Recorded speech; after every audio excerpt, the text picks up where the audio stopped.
नमस्कार, मैं रागिनी। स्वागत है आपका। आप देख रहे हैं खबर आप तक। वर्ल्ड कैंसर डे आज। हर साल लाखों लोग कैंसर की वजह से मौत के मुंह में समा जाते हैं। कैंसर के प्रति जागरूकता बढ़ाने, समय पर जांच और सही इलाज के महत्व को समझाने के लिए हर साल विश्व कैंसर दिवस 4 फरवरी को मनाया जाता है। खबर आप तक ने कैंसर जैसी जानलेवा बीमारी के बारे में विस्तृत बातचीत संबंधित चिकित्सकों से की है। आप भी सुनिए।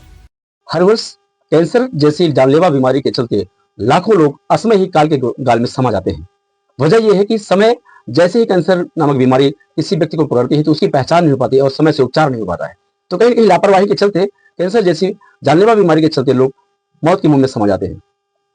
तो इसके लिए हर वर्ष 4 फरवरी को सरकार द्वारा वर्ल्ड कैंसर डे मनाया जाता है ताकि लोगों को जागरूक किया जा सके, उसके बारे में बताया जा सके। तो आज हम कैंसर पर बात करेंगे। नमस्कार, आप देख रहे हैं खबर आप तक। मैं हूं टीपी सिंह।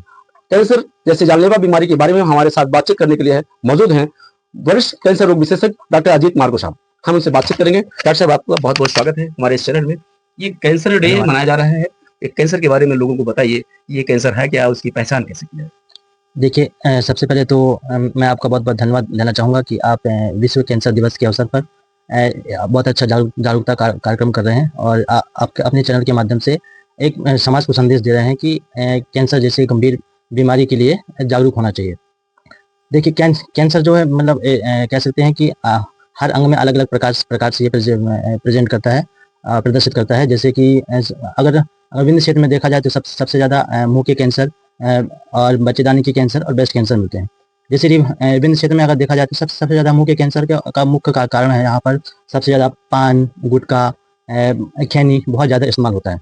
रिसर्च में भी सबसे ज़्यादा विंध्य क्षेत्र में ही सेंट्रल इंडिया में मुख्य कैंसर सबसे ज़्यादा पाए जाते हैं।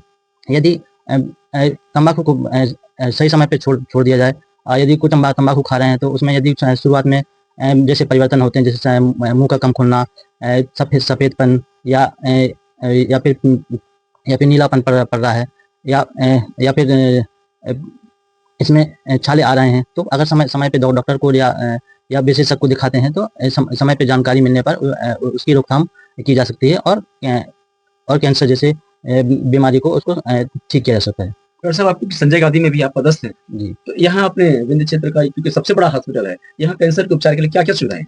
अभी हमारे पास सर्जरी की व्यवस्था है, कीमोथेरेपी की व्यवस्था है और 2 से 3 महीनों में कैंसर मरीजों के लिए रेडिएशन की व्यवस्था भी प्रारंभ हो जाएगी और माननीय मंत्री जी के सहयोग से 200 बेड का कैंसर चिकित्सालय प्रारंभ किया जा रहा है, जिसमें कि पैट स्कैन और रेडियोथेरेपी की 2 मशीनें लगने वाली हैं। एक ब्रेकिथेरेपी और लीनेक मशीन, जिसके माध्यम से आधुनिक टेक्नोलॉजी युक्त रेडिएशन मशीन से कैंसर मरीजों का शिकायत किया जाएगा। किस स्टेज में पता चलने पर कि ये इस स्टेज में कैंसर है तो उसको हम ठीक कर सकते हैं, क्या होनी चाहिए? यदि प्रारंभिक स्टेज जैसे कि पहला स्टेज, दूसरा स्टेज, यहाँ तक कि 3rd स्टेज तक के कैंसर में को ठीक किया जा सकता है। कुछ कैंसर ऐसे होते हैं जिसमें कि 4th स्टेज में भी ठीक किया जा सकता है, अगर क्योंकि इम्यूनोथेरेपी है और टारगेटेड थेरेपी है जिसके माध्यम से कुछ कैंसर है जिसमें लाइफ उसको बढ़ा सकते हैं। जैसे ब्रेस्ट कैंसर हो गया, ओरल कैंसर में भी इम्यूनोथेरेपी और टारगेट थेरेपी आ गई, जिसके माध्यम से काफ़ी हद तक 4th स्टेज में भी सर्वाइवल बढ़ा सकते हैं। क्योंकि ये गंभीर बीमारी है, इसका इलाज काफी महंगा होता है, तो कैसे लोग इसको कर सकते हैं?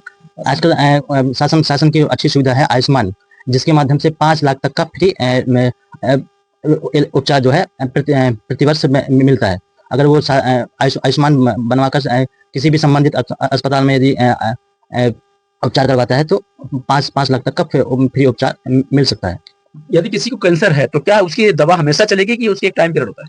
नहीं, साइकिल्स होती हैं। अगर वो क्योर हो जाता है तो कुछ साइकिल देके, और इसमें मल्टी मोडालिटी ट्रीटमेंट होता है। कैंसर का एक ट्रीटमेंट नहीं होता है। अगर शुरुआती स्टेज में पकड़ में आ जाता है तो उसका ऑपरेशन, फिर रेडिएशन, और यदि दूसरे और तीसरे स्टेज में होता है तो ऑपरेशन और सिकाई के द्वारा उपचार करके उसको अलग अलग समय में फॉलोअप पे रखा जाता है। जैसे 1 ईयर, फिर 2 ईयर, फिर 3 ईयर्स, लगभग 5 साल तक उसको फॉलोअप में रखा जाता है और 5 साल तक कैंसर फ्री हो जाता है तो उसको कैंसर फ्री घोषित किया जाता है। तो वर्ल्ड कैंसर डे है, ये बच्चों में किस तरह के कैंसर पाए जा रहे हैं जो अपने यहाँ विभिन्न क्षेत्र में देखने को मिल रहा है? हाँ, जैसे अगर हम बच्चों में होने वाले कैंसर के बारे में बात करें तो बच्चों में सबसे कॉमन कैंसर ब्लड कैंसर है। और ब्लड कैंसर में ब्रॉडली 2 तरह से हम क्लासिफाई करते हैं, जो जिनको हम ल्यूकीमिया बोलते हैं। तो एक तो ALL और एक AML। Lymphocytic leukaemia, lymphoblastic leukaemia and myeloid leukaemia. तो बच्चों में ALL जो है लिम्फोब्लास्टिक ल्यूकीमिया सबसे कॉमन है। उसके अलावा लिम्फोमा है, ब्रेन ट्यूमर है, न्यूरोब्लास्टोमा है, ये कॉमन कैंसर्स हैं। तो हमारे यहाँ भी जो सबसे ज्यादा कैंसर है वो ब्लड कैंसर ही है बच्चों में। इनके उपचार की क्या सुविधा है अपने संजय गांधी अस्पताल में? हाँ, एक्चुअली आपके माध्यम से मैं ये जरूर बताना चाहूंगा कि बच्चों में जो होने वाले कैंसर हैं उनमें ठीक होने की संभावना बहुत रहती है।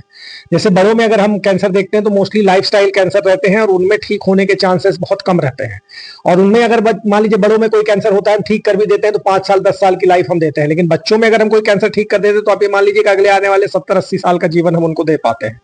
और ठीक बहुत ज्यादा बहुतायत बच्चे जो है वो कैंसर से ठीक हो जाते हैं। तो हमारे यहाँ संजय गांधी अस्पताल में स्टेट गवर्नमेंट की मदद से, NHM की मदद से, आयुष्मान भारत और एक NGO है कैन किड्स इंडिया, उनके साथ मिलके हम बच्चों में होने वाले कैंसर के ट्रीटमेंट के लिए फ्री इन्वेस्टिगेशंस कर रहे हैं। मतलब जो भी जांचें होती हैं, क्योंकि आज के टाइम में जो कैंसर है उसका डायग्नोसिस छोटी मोटी जांचों से नहीं होता है, हमें जेनेटिक लेवल पे डायग्नोसिस करना पड़ता है। तो वो जांचें भी फ्री में उपलब्ध हैं, दवाइयां सारी कीमोथेरेपी की मेडिसिन फ्री में उपलब्ध हैं। उसके अलावा कई ऐसे पेशेंट्स हैं जिनको कि आने जाने में दिक्कत होती है, उनके लिए भी NGO मदद करते हैं। तो एक तरह से आप ये देखें कि शुरू से लेकर अंत तक सारा treatment free of cost available है। प्लस अगर कोई ऐसा बच्चा है जिसको कि ऐसा कैंसर है जो यहाँ ठीक नहीं हो सकता या काफी एडवांस स्टेज में है, तो हम उन्हें एम्स या दूसरे बड़े सेंटर में भी रेफरल और उसके लिए भी हम मदद करते हैं। उसमें भी निःशुल्क रहता है? हाँ, वो हमारी गवर्नमेंट की तरफ से स्कीम है और साथ में जो हमारे NGOs हैं उनके वहाँ पे सेंटर्स हैं, तो वो जब हम यहाँ से भेजते हैं तो वहाँ पे उनके लोगों से वो मिल लेते हैं, तो उनका इलाज कराना, उनको भर्ती कराना, ये सारी सुविधाएं हम यहाँ से सर, अपने यहाँ अभी कितने ऐसे बच्चे हैं जो कैंसर से पीड़ित हैं? हमारे यहाँ संजय गांधी में पिछले अगर मैं 2 से 3 साल का डाटा देखूं तो हमारे पास करीब 124 करीब बच्चे हैं जिनको हम कैंसर का हमने स्क्रीनिंग किया है। और उनमें से करीब 18 या 19 ऐसे बच्चे हैं जिनको हमें रेफर करना पड़ा क्योंकि काफी लेट आए और वो एडवांस स्टेज में प्रेजेंट किए। बाकी लगभग आसपास करीब 95 से 100 बच्चे ऐसे हैं जो अभी भी ट्रीटमेंट ले रहे हैं। और सबसे अच्छी बात यह है कि पिछले 2 से 3 साल में लगभग 10 से 12 बच्चे ऐसे हैं जिनका ट्रीटमेंट कंप्लीट हो चुका है और वो पूरी तरह से कैंसर से जंग जीत चुके हैं और वो पूरी तरह से ठीक हो चुके हैं। हाँ, अगर हम साइंटिफिकली कहें तो ये कहा जाता है कि लगभग 5 साल तक हमें उन्हें अंडर ऑब्जर्वेशन रखना होता है। तो उनका इलाज हम पूरा कर चुके हैं, लेकिन हम उनको फॉलोअप में अभी रखे हुए हैं। जैसे उनका 5 साल का ड्यूरेशन पूरा हो जाएगा तो हम उन्हें पूरी तरह से घोषित कर सकते हैं कि वो क्योर्ड है। सर, जैसा कि आपने ब्लड कैंसर यानी कि जब तक शरीर रहेगा ब्लड वही रहेगा, तो क्या ये हमेशा ट्रीटमेंट चलेगा कि एक समय बाद उनका ट्रीटमेंट बंद हो जाता है, स्वस्थ हो जाना? देखिए, ब्लड कैंसर में बिल्कुल बहुत अच्छा क्वेश्चन आपने पूछा कि 2-3 चीजें हैं जो हमें समझनी है। कि जैसे कई बार पेशेंट हमसे बोलते हैं साहब ब्लड कैंसर कौन से स्टेज का है, तो ब्लड कैंसर हमेशा स्टेज 4 होता है, क्योंकि जहां जहां ब्लड है वहां वहां कैंसर है। तो जो बाकी कैंसर में हम स्टेजिंग ऐसे करते हैं कि जैसे वो अपनी जगह से फैलता है तो हम कहते हैं कि स्टेज 1, 2, 3, 4 है, लेकिन ब्लड कैंसर हमेशा स्टेज 4 है क्योंकि वो तो पूरे शरीर में है। दूसरी चीज, जहां तक आप ब्लड कैंसर की बात करते हैं तो कुछ ऐसे कैंसर हैं जो क्रोनिक ल्यूकीमियाज है, जैसे CML है, CLL है, ये यूजुअली बच्चों में कम होता है, बड़ों में ज्यादा होता है। इनमें लाइफ लॉन्ग ट्रीटमेंट चाहिए रहता है, तो हमें लंबे समय तक मल्टीपल माइलोमा वगैरह है, या तो फिर हम ट्रांसप्लांट की तरफ जाएं या तो ट्रीटमेंट जो है वो लाइफ लॉन्ग है। लेकिन जो एक्यूट ल्यूकीमियाज है जैसे AML है, ALL है, उनमें हमें लाइफ लॉन्ग ट्रीटमेंट नहीं चाहिए। हमें 6 महीने, 1.5 साल, 2 साल, 3 साल का ट्रीटमेंट देना पड़ता है और एक बार अगर पेशेंट क्योर हो गया तो फिर उसे बाद में आगे ट्रीटमेंट लेने की आवश्यकता नहीं होती। तो ये थे इस तरह दो डॉक्टर हमारे पास मौजूद, डॉक्टर अजीत मार्को साहब जो जवानों और बुजुर्गों के बारे में उन्होंने बताया कि कैंसर का उपचार हम कैसे कर सकते हैं, और उनके साथ हमारे मौजूद हैं डॉक्टर गौरव त्रिपाठी जी जो बच्चों में कैंसर का उपचार करते हैं और काफी वरिष्ठ चिकित्सक हैं, पूरे विभिन्न क्षेत्र में प्रतिष्ठित हैं। तो इन्होंने बहुत सारी जानकारी दी। इस तरह से कैंसर के बारे में अपडेट लेने के लिए बने रहिए, हमारे साथ जुड़े रहिए। धन्यवाद। मैं डॉक्टर अमिता सिंह सिवा आरोग्यम हॉस्पिटल में मैं एज ए गायनिकोलॉजिस्ट काम करती हूँ। मेरे हॉस्पिटल में गायनी से रिलेटेड हर तरह की सुविधाएं हैं।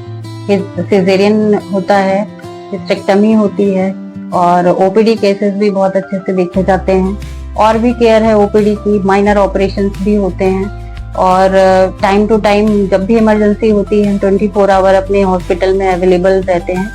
एनी टाइम कोई भी पेशेंट अगर फोन पे भी अवेलेबल होता है या व्हाट्सएप पे अवेलेबल होता है तो भी हम उसको पूरी केयर देते हैं। पूरी कोशिश करते हैं कि हमारी तरफ से मरीज को किसी भी प्रकार की समस्या ना हो।